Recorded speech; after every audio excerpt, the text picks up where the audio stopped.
All right, so last week we talked about correlation, so relationships and data, and we very briefly started to talk about lines of best fit.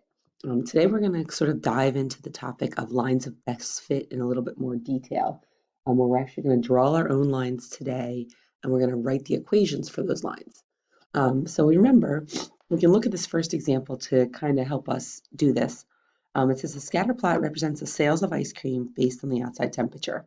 So when you look at this scatter plot, you'll notice it definitely has a positive correlation, right? As the temperature increases, the sales also increase. It looks like it's going up from left to right. The other thing you'll notice is that the points don't all line up in a perfectly straight line.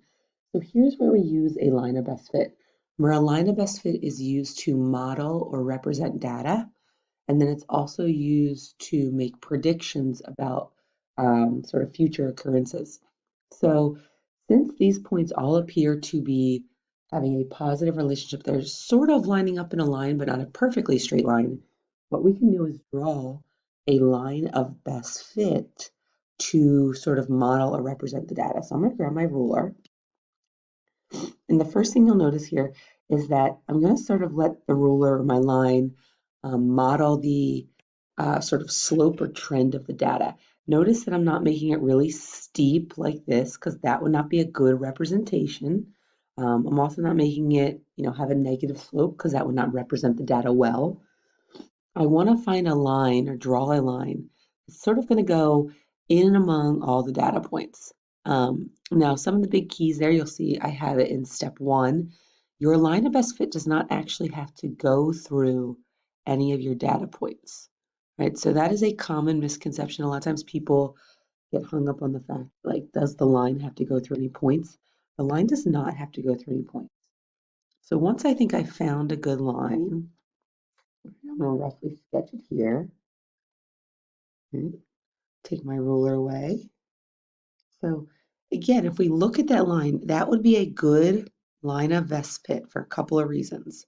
One, you'll notice that it follows sort of the slope or the trend of the data. You'll notice there's about the same number of points above the line and below the line, right? It sort of goes with the data there, right? So that's what you want a line of best fit to do. So now that I've drawn my line of best fit, I need to write its equation. Now, to write an equation of a line, we have a lot of different options. We know that we could use a slope and a point. We could just go from the graph. Easiest way to do it for a line of best fit is to pick two ordered pairs from the line and then write the equation. So this is probably one of the hardest steps, I think, in the line of best fit process. So what I'm going to do is I'm going to look along my line. I'm going to look for 2 points or two places where it looks like that line crosses at a nice sort of intersection on the coordinate plane. So one of the spots I would probably pick out is right here, right? And that ordered pair appears to be 12, comma 200. So that's one of my ordered pairs. I'm going to write right here, 12, 200. And then as I look along my line again, I look for another place it looks like this line crosses perfectly. That's another good spot right here at 22, comma 500. And so I'm going to write that over here. My order pair is 22, comma 500. Now, when we write the equation of a line in slope-intercept form, we know we need, right, M and B. So when I've got two ordered pairs, the first thing I can find is my slope. So using my slope formula,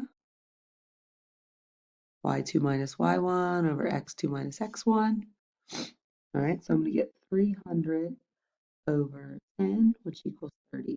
So the slope of my line is 30, and then we know to find the y-intercept, we're just going to plug in there. So I'm going to use the first order pair. 200 is the y value. My slope is 30, my x value is 12. I'll be able to find my b. I'm going to have 200 equals 30 times 12 is 360 plus b. Subtract 360 from both sides. And b equals negative 160. So my equation is y equals 30x minus 160. So there is the equation for my line of best fit. Now, a couple things I want to kind of point out here, and this is going to be important moving forward. Your equation does not have to be the exact same as mine. We all are going to draw some maybe slightly different lines. So if you draw a line that looks a little bit different than mine, your equation will be a little bit different. Now, things all of our lines should have in common. All of our lines should have a positive slope. There's no way to have a negative slope here. Another thing is that your slope should be relatively close. You know, if you're getting a slope of 1 or 2, probably have a mistake there. If you're getting a slope of like 25, that's probably fine, right? That's close enough. There is some room for error when you're doing line of best fit because there's not always one correct answer. The other thing that will be of note here, and I don't love this graph, but it's one of the few I could find to use. You look at this y-intercept, right? If I highlight it for a second, the y-intercept is negative 160. If I look up at this graph here, the graph does not appear to cross at negative 160. It looks like it's crossing somewhere between 100 and 200. The reason why, and this is why I don't love this graph, but again, I had to kind of find it, is that our starting value on the x-axis was only 10, right? If we were actually to trace this graph out all the way so that the x values got to 0, you would see that this line would eventually have a negative y-intercept. So it's one of the things I want you to be careful of. I don't love this graph, but that's why the y-intercept in our equation doesn't appear to match the y-intercept on the graph, because the x values did not go all the way to 0. All right, so now the final step in most of our line of best fit problems is using the equation we just got to now make a prediction. So if I use my line of best fit, y equals 30x minus 160, I just had, and I want to predict the sales if the temperature was 32 degrees. All I'm going to do is make a substitution. Now, in order to decide where to substitute, it's going to be as simple as looking at my x and my y-axis. This is a temperature. On my graph, temperature was on, right, the x-axis. So when I substitute into this equation, I'm going to substitute. So I'm going to make my substitution in for x because temperatures are the x values. And now I'm just going to simplify. What I do, 30 times 32, I get 960. I subtract 160, and I'm going to get 800. So my approximation using my line of estimate, my prediction line, is that they would make about $800 if the temperature was 32 degrees. So we're just going to do the same thing now again for a couple other examples. And the second one, I wanted to show you a multiple choice because this is similar to what you're going to see on your weekly quiz. So it says the scatter plot shows the time teenagers spend on the computer versus time they spent watching TV. It also shows a line of best fit. Which equation is the correct equation? So right away, if we're looking at that scatter plot, maybe a good time to pause here.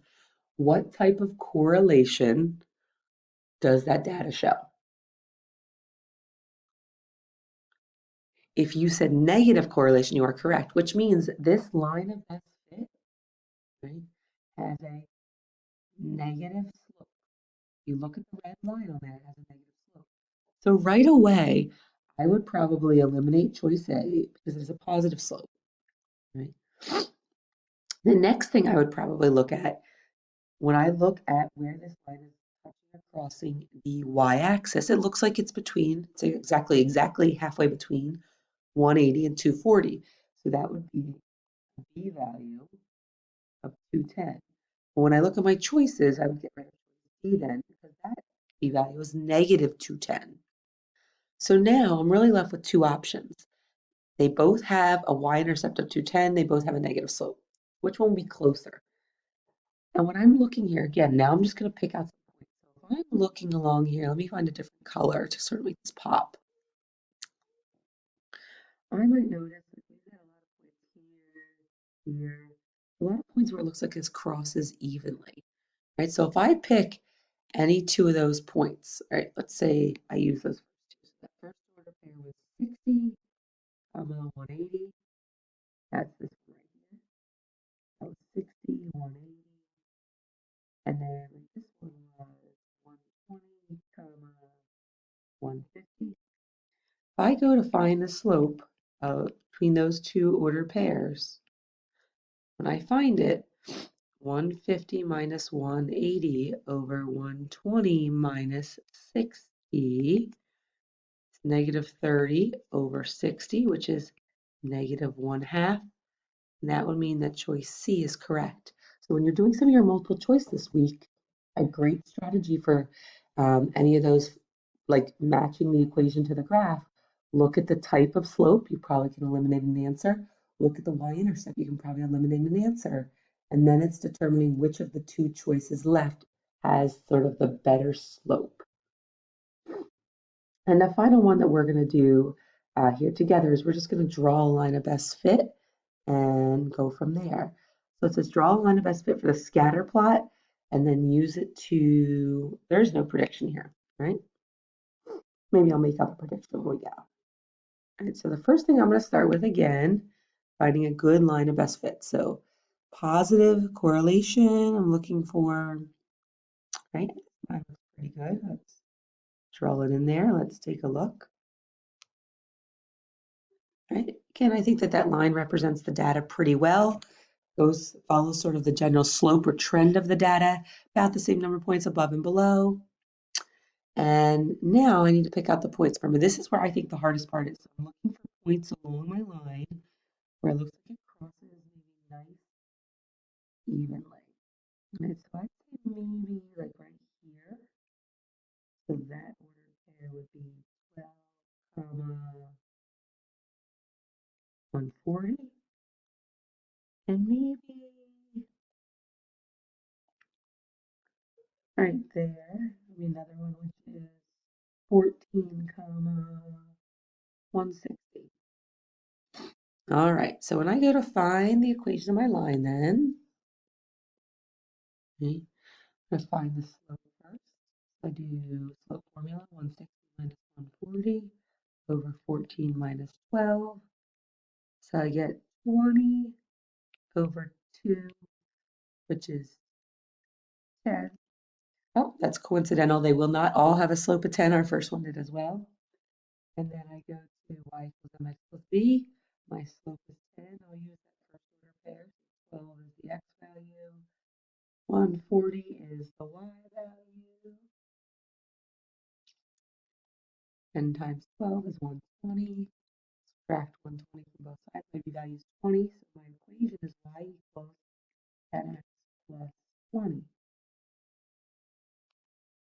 Okay, and again, this is one that's a little closer, that if you take a look at where this line appears to be sort of crossing or touching the y-axis, it's not exactly at 20, but it is a lot, very close. And that is because this graph actually gets to where the x value is 0.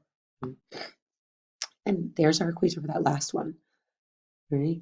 If I was going to make a prediction with this line, let's say I added in a question and it said something like, right, approximate the number of guests, right?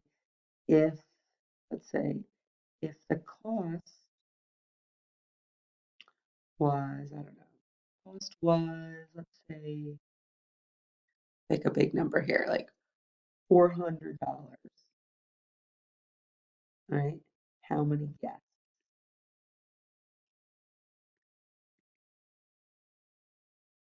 Right?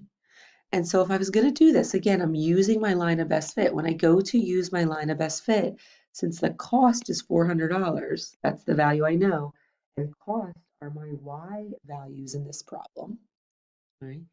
I would take my equation and I'd substitute 400 in for y, and then I can solve for x, which is the number of guests. X is my number of guests. 400 was my y value, so I subtract 20 from both sides. Get 380 equals 10x. Divide both sides by 10. So the number of guests would be 38. And so that's how you can use your line again to make a prediction. Right? So this week it gets a little